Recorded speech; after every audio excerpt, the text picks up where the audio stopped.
Progress cannot come fast enough for some 98,000 NIPSCO customers still without power.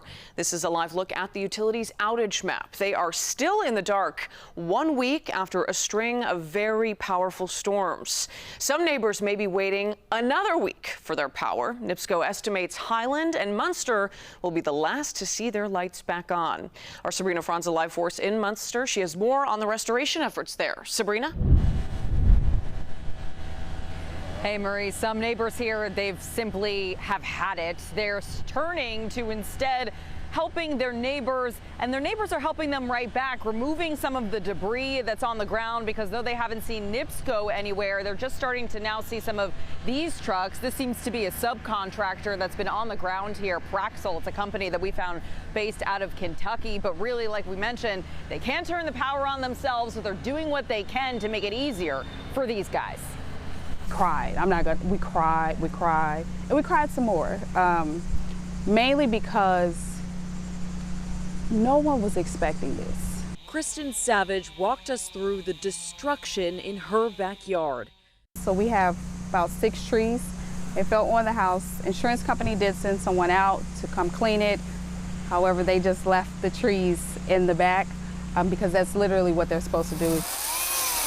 With no NIPSCO in sight, these are still the ones that NIPSCO would be responsible for getting. she found hope It was just like a shot in the dark. Like, people will help or they won't.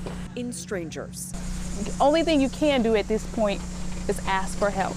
Savage met neighbor Stephanie Orr today, posted on a neighborhood Facebook page asking for help. Orr and many others answered the call. What's an hour, 2 hours of my day to help other people? And I would want that in return. So it's kind of like treat others how you want to be treated. Orr is still without power in her own home, too. Today was the first day she says she's seen any electric company. I don't even think it's NIPSCO that's on our street. It's a different power company. We spotted a few trucks with Praxel line services, seemingly a subcontractor stepping in to help. Nothing compares, though, to the show of force visible in Savage's yard. It's normal. Oh my gosh. This was a traumatic experience. It is. And then you're just like, how do you help? What do you do? And they figured out the answer today. You help by stepping in for your fellow neighbor. Of course, those people were strangers by the end of the day today. They will not be. We did reach out to NIPSCO to see if they could answer any of our questions. No one was available for an interview with us today, but they did tell us that one of the reasons why this is taking so long is because they're not just restoring power to individual homes, but instead actually rebuilding the infrastructure in certain parts here of Munster. So we await to see when that power will fully be restored.